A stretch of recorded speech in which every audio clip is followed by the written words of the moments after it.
Hola, ¿qué tal? Como siempre, les doy mi mejor bienvenida a nuestro tema de estudio en el día de hoy. En la unidad de estática, equilibrio y dinámica para el día de hoy estaremos hablando de diagrama de cuerpo libre. Aquí entonces vemos representados las diferentes fuerzas que pueden actuar en un cuerpo.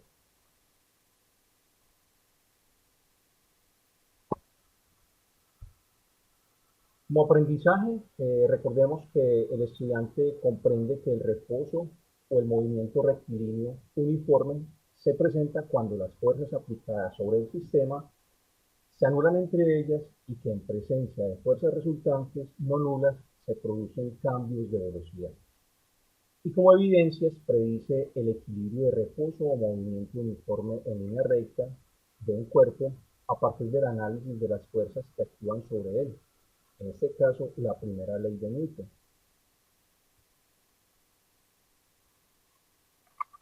Como referentes conceptuales entonces tenemos la introducción al diagrama de cuerpo libre, su definición, ejemplos de diagrama de cuerpo libre, un resumen y la actividad en el bloque que lleva a el módulo. Entonces se define un diagrama de cuerpo libre como un boceto de un objeto de interés despojado de todos los objetos que lo rodean y mostrando todas las fuerzas que actúan sobre el cuerpo. Este boceto es para poder estudiar estas fuerzas con mayor precisión, con mayor claridad. Es entonces el dibujo de un diagrama de cuerpo libre como un paso importante en la resolución de los problemas mecánicos, puesto que ayuda a visualizar todas las fuerzas que actúan sobre un objeto simple. Se debe obtener la fuerza neta externa que actúa sobre el objeto con el propósito de aplicar la segunda ley de Newton al movimiento del objeto. Además, también es muy importante para poder eh, solucionar problemas que impliquen equilibrio de fuerzas y en la solución de problemas mecánicos estándares. Nuevamente aquí un objeto en donde es sometido a una fuerza. Como está en una superficie, hay una fuerza normal que es perpendicular formando un ángulo de 90 grados a esta fuerza. El peso mismo del cuerpo, que se define como la masa por la gravedad, y como está en una superficie, en este caso si hay fuerza de fricción en la superficie es rugosa, entonces la fuerza de fricción es contraria a la fuerza aplicada. Como ejemplos de diagrama de cuerpo libre, tenemos varios casos en donde podemos estudiar el diferente, los diferentes tipos de fuerzas que pueden afectar a un cuerpo. El primer caso tenemos, en el primer caso tenemos un cuerpo que está en una superficie, está en reposo, y vemos que está sometido a la fuerza del mismo, que es el peso, que va hacia abajo. Pero como está en una superficie, hay una fuerza normal hacia arriba. Acá entonces se da una fuerza de acción-reacción, tercera ley de Newton se cumple acá. Además de la primera ley de Newton también, que sería la ley de la inercia. Tenemos acá entonces un segundo caso en donde el cuerpo está suspendido de un hilo, de una superficie. Entonces nuevamente aquí está el peso del cuerpo, es igual a masa por gravedad, y hay una fuerza de reacción en la fuerza que ejerce la cuerda hacia abajo, evitando que el cuerpo se caiga. Esa es una fuerza de tensión. Entonces va hacia abajo, es contrario. El tercer caso lo tenemos entonces con un cuerpo que cae en un plano inclinado. Aquí entonces, este plano inclinado, suponiendo que es liso, puesto que no hay fuerza de fricción, entonces, perdón, es un cuerpo que está suspendido de un cuerpo inclinado, porque hay una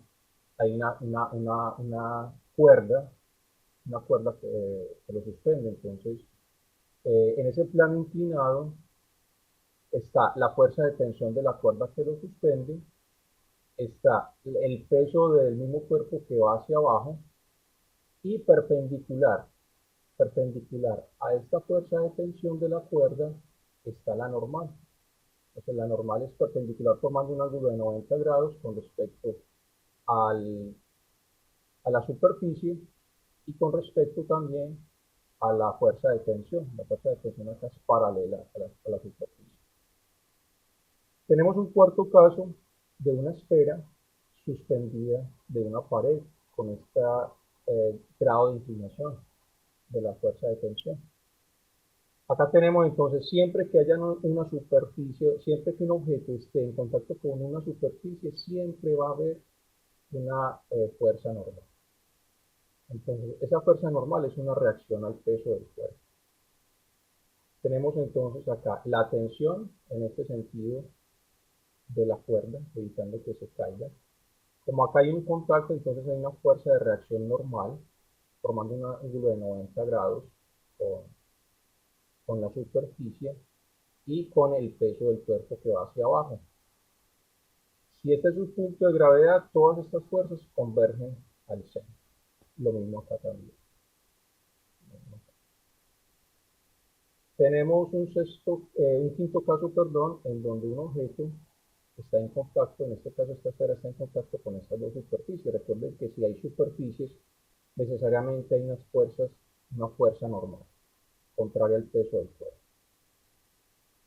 De esta manera entonces tenemos las dos fuerzas normales. Acá, la fuerza normal acá, por estar en contacto con esta superficie, siempre dirigiéndose hacia el centro, y esta segunda fuerza normal, dirigiéndose hacia el centro. Aquí tenemos entonces el peso del cuerpo dirigiéndose hacia abajo, y de esta manera pues representamos las fuerzas para este caso.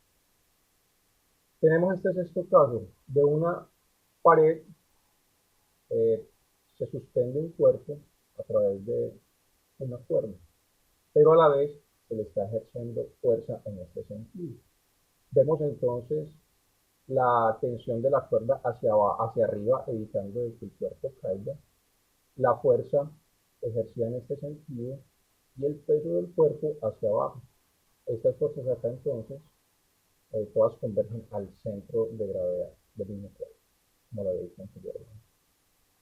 Y tenemos un séptimo caso en donde tenemos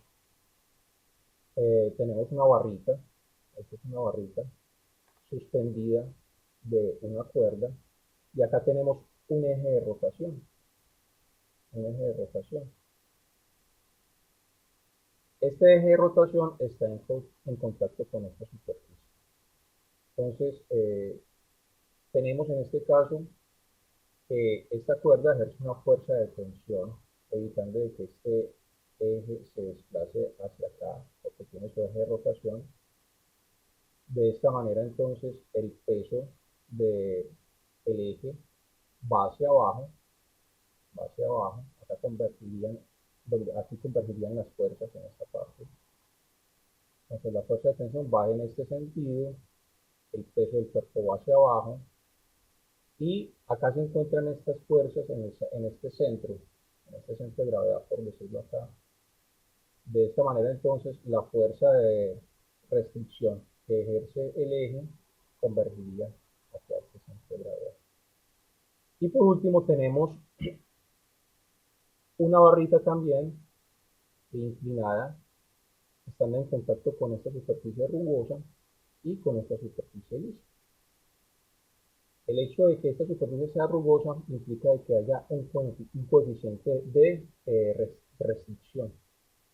Sabemos entonces que la normal va en sentido perpendicular, al contacto con el cuerpo. Iría acá en este sentido, prolongaríamos acá. El peso del cuerpo entonces iría hacia abajo. Aquí encontraríamos entonces este centro de gravedad en donde converge con esta fuerza de restricción. De esta manera, con estos ejercicios o con estos ejemplos muy sencillos, podemos tener claridad de cómo actúan las fuerzas en un cuerpo en determinadas situaciones, para poder resolver ejercicios de mecánica en especial los de la segunda ley de Newton. Recuerden que la segunda ley de Newton nos dice que fuerza es igual a masa por aceleración. Y la idea es que los tengan muy presentes, los repasen. Aquí al final les dejo un resumen ya más explicado de diferentes casos también y cómo actúan las fuerzas. Pueden estudiarlo en sus casas, pueden repetir el video, pausarlo si desean para detenerse en algunos conceptos. Y recuerden al final ir al blog y realizar las actividades que hay para la semana. Es todo por hoy, muchas gracias. Siempre con el mejor ánimo y es todo por hoy. Hasta pronto.